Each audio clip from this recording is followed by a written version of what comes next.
Peace, peace, African family. Your brother, mkondeleli wa mraudzi. Varaudzi vagwa masenga. Varaudzi vachinavini chilavera vavuya. Vavi rikanda katho. I was just reflecting on this recent racist incident at Pretoria Girls High, I believe. I saw my brother King Said So did a video on that. Check it out on his channel. King Said So. You can search for that, and then I know many of you probably have seen it. But I think what's important is this idea of institution building, which my brother is talking about. Because you see, Africans, the reality is things are not going to change in these white schools because they are controlled by the white people, and they will protect their children no matter what they do, no matter what they say to your children, doesn't matter what they do, they'll always be protected. So it's just that thing of, we have this thing where we just want acceptance and all of that. Look, the majority of white people are racist. They are not likely to change. They are likely to remain so. And that's why the question then becomes, are we going to build our own institutions? And so that's why I support all initiatives to build African-centered institutions. Because, when I think about my own daughter, there is absolutely no way I would want her to be exposed to that thing. I don't want to have to go to the school to have to address these kinds of things, because once something like that happens, the damage is already done, And I want my child to go to a school where she is acknowledged as who she is, not less than, not starting from a place of you are less than. No. I want her to be in an environment where she looks around and she sees the familiar, and she feels safe. You understand? So, so that she can develop properly. I don't want to be dealing with traumas here. There's already so much we have to deal with. So I'm just saying, Africans, for all these years, we have professors, PhDs, MAs, I don't know, by the thousands. Where are the institutions, Africans? The fact that you have all those degrees by the thousands means possibly you've written that many papers or even more. And with all those papers, where are the institutions? Because the papers are not going to change anything. They're just going to sit in those journals there. And then you will have your, a title next to your name, PhD, professor, whatever. Those things don't actually build institutions. So, I think institution building is the new cool these days. It has to be the theme of this season. I think if you have been following politics, by now you understand the game and you understand why things are not likely to change dramatically for African people. And so I'm all about this thing of building institutions, like-minded Africans coming together to build institutions, to build communities and so on. Because outside of that, there's nothing that's going to come out of politics, So institution building. I think about Stogie T. One of the things that he said in one of his songs, he said, how did we go from king in his crown to nickel and diming? That was a very deep statement. And, there's this general idea of Africans considering themselves as royalty, right? I have no problem with that. But for some of us who are actually descendant of royal bloodlines, we understand what that means. Like, how did you go from king in his crown to nickel and diming? And recently I went back to read up on our history as Vavenda, and the wars that we fought with the Boers for our land, and how we were conquered. Yes, we were conquered, and I saw how that happened systematically, you know, and the different geopolitical forces that were at play. The last warrior king, King Makado, I think they called him the Lion of the North or something, because he was so hard to deal with. But I saw how, he finally got dislodged, and dismantled, mostly from within. Real talk, Africans, mostly from within. Without collaborators from within, he couldn't have been conquered. And I also reflect on Sikukune. Similar story. The Boers couldn't defeat him by themselves. So they recruited some of y'all to join their armies.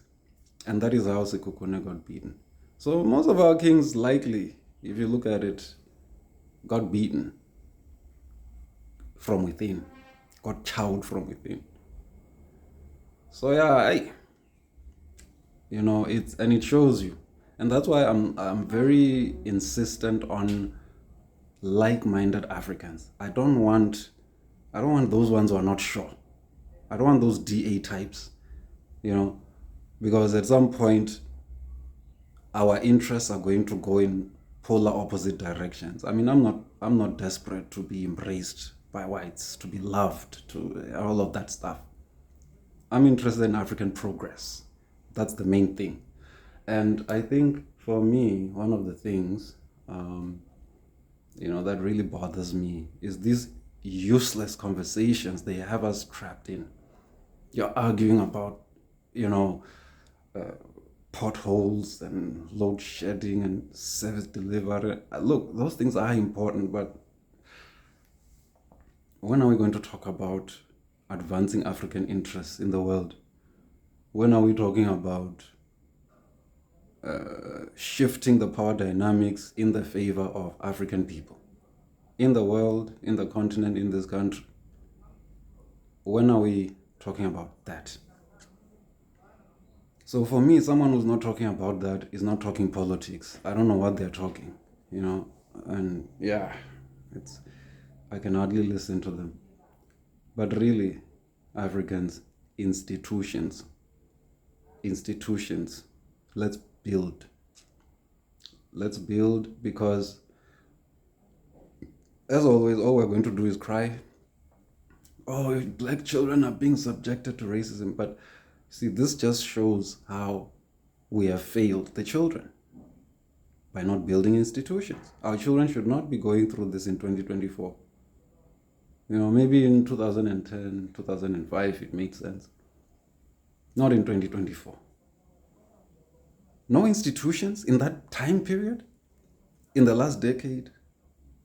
Like, what are we saying, I'm not saying there aren't any, but I mean, you can count in one hand for sure African-centered institutions.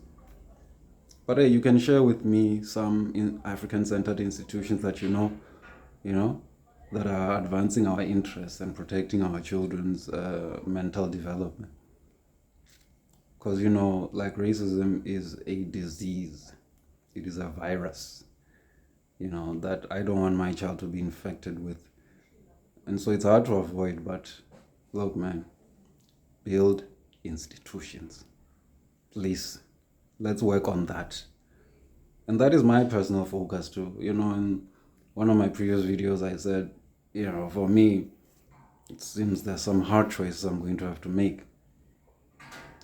And that's one of them, I gotta get out of this corporate life and go and build institutions, because I can see that all I'm doing here is pushing time. My time is being dedicated to these people, and I'm giving them my time, energy, helping them advance whatever their interests are and whatever their focus is.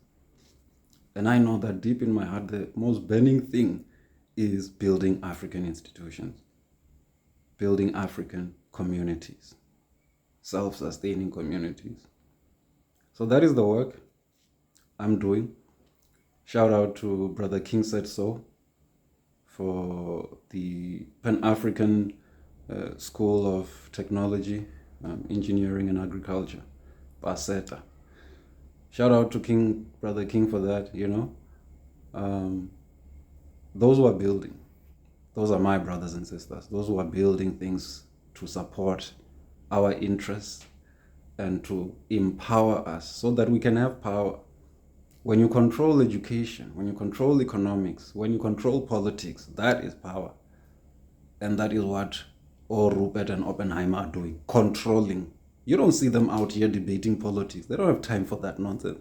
They give the politicians money to secure their interests, and then they go chill and take care of their business. And that's what we need to be thinking about. How do we get power back in our hands so that we can control things? Not this stuff that we are sold, this mediocrity of let's love one another, rainbow nation, let's, one South Africa and all that stuff. Power, African people, for Africans specifically, in particular. That is my interest. And so, African family, let us go and build institutions. I will be calling on some of you, especially those I met at the Siyapumelela conference. I'm going to be contacting you to start the conversation, share with you the vision, see if you're on board. Those of you just watching on YouTube, you can also holler at me if you are interested and want to hear more. I am not going to be sharing details at this time about my plans here on this platform. I'm quite sensitive about that, it's just a strategic matter. But that's the idea. That's the idea, to build African institutions, to build African communities, African towns, African cities. And that is how you build power, so that we have a lot of spaces that we control, so that we have more of a stake in the economy, more control in the economy. Not just existing as workers for other people. I refuse that one. We can't continue to exist like that, Africans. It's pitiful. And so, African family, institution building is the new cool. It is the theme of the season. Peace and love, family. Share your thoughts. What do you think? How did we go from king in his crown to nickel and diming like we're doing now? Tumi, aka Stoget T, has asked the question. And I think it's crucial, especially for one like myself. I think about our great ancestor Gwamasenga, in the Mraudzi clan there. Gwamasenga didn't have no job. Gwamasenga was a king.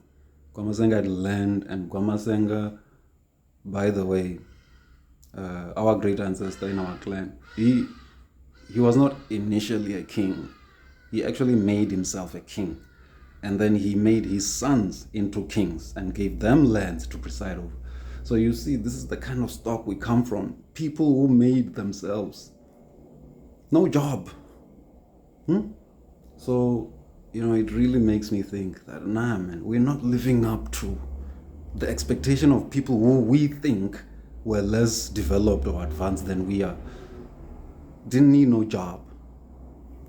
Had enough of an understanding of the elements to survive by themselves, to build kingdoms by themselves, sustain themselves by themselves.